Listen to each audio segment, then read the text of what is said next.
Because it's the month of love, I'm going to teach you how to weave a romance subplot within another genre. Hi everyone, welcome to Pen to Paper. I'm Leah Lindeman, author of the Canadian Reminiscence series. As I said, we're going to be talking about how to weave your romance into your story. Whatever genre you choose, whether that is science fiction, historical fiction, fantasy, horror, thriller, you name it, you can weave a romantic subplot into your main story. But let's zone in on the word subplot.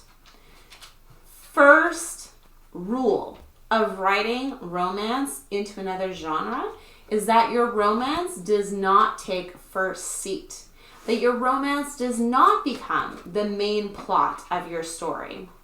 Let's say you've decided to write historical fiction, which is what I write. I write stories based on certain historical events.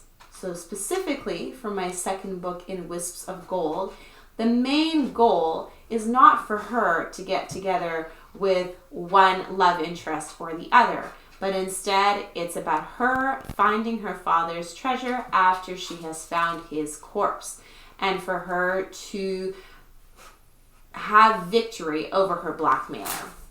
Now, along the story, my dog is fishing around in a box for something. I'm not sure what.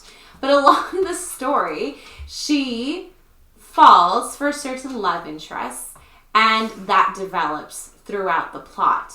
But the point is that that is not the main plot. So when you weave romance into your story, it should not take center stage. And there's more moving around here. Okay, hopefully she stops moving around. So your subplot should not take center stage to your main plot. It's not going to be about the ins and outs of love and how they fall in love with each other and relationship problems that they're eventually going to solve.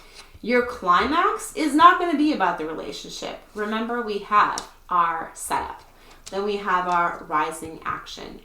That leads to the climax. What is going to happen to our character? And then we have the resolution. The romance does not affect your climax. What it affects is your resolution. So, for example, if you have a protagonist who is interested in a certain love interest, he or she may gain their love interest at the end as a reward for whatever the story was. That is how your romance would be woven into the story. Now, when you write your protagonist's main love interest, you've got to make sure that this love interest is multidimensional, that they are fully fleshed out character. Because you realize that your romance needs to take a little bit of a back seat compared to the rest of the story, you might be tempted to make that love interest one-dimensional. Well, that doesn't really help your reader want to hold on to that romantic subplot, and it doesn't help your character grow. Instead, you want to give them a love interest that is going to challenge them, that is going to be their ally or enemy turned to lover, and you're going to want to enhance your protagonist by the love interest. So that means you can't have the love interest perfectly, physically perfect, or they never do anything wrong. That just doesn't bring any characterization to your character. So please make sure that your love interest has a flaw or flaws, has some strengths, and plays back and forth with your character in helping them grow throughout the novel. Number 3, when you have your protagonist and your love interest in certain situations where they are dire circumstances, don't be cheesy. Don't put them in a way that they're going to respond, that their love will conquer all, despite that chaos is literally surrounding them. and then you're taking this very introspective moment to make them gushy and gooey all over each other. That just doesn't work out. If you're in a life and death situation, you are just trying to survive. Now, I have seen stories do this well, but it needs to be very deliberate and intentional, and you can't just go with cheesy one-liners and the cliches of how two characters will respond to each other when they are at death's door. Please do yourself a favor and your reader isn't stupid. They understand that when there are dire situations, that there isn't that enough time or that much time to say everything that you wanted to say before they die or are incredibly injured. So be realistic with the way that your characters respond to each other.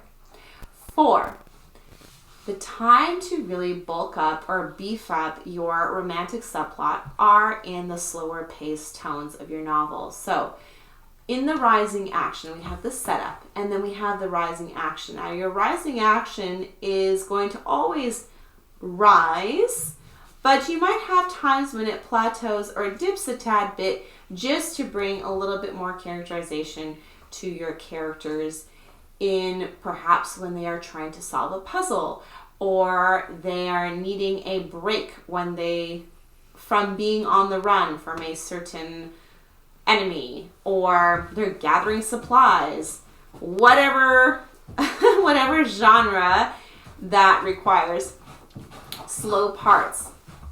That is when you can have your protagonist and your main love interest deepen their bond in a way that is realistic, and you have that time to work on those details. But always remembering that it never breaks off from the main plot. If your romance starts to become the main plot, then it is no longer sci-fi or historical fiction or dystopian. You promised your reader a certain genre. So in the back of your book where you have the blurb, if you start talking about, let's say, the elven kingdoms need to defeat the others, or the evil whatever in this fantasy novel, they're obviously going to expect more fantasy along the lines of an epic battle, different kingdoms crossing, double crossing, working together, and they're going, if there is romance, they're going to expect it to take a back seat. I apologize for my dog, Nikita. I've got the dogs with me, so it's a little noisy in here. And last, just think about, perhaps you may not even need romance in your novel. Your novel may be more enhanced without it. It's just a thought to throw out there. But if most novels do have a romantic subplot, and that's great. But if you don't think that yours needs it, you could just have your protagonist being best friends with another, opposite gender, opposite sex, and it works just as well. Perhaps maybe even better than them actually being in love with another character. So those are my tips for you in weaving a romance into your official genre. I hope that these tips have been beneficial to you. What are your favorite romance tropes? What kind of romance subplot do you enjoy in your books? Take care, everybody. If you like this video, click on the like button, subscribe, comment down below, even with just an emoji, and I will see you on Friday.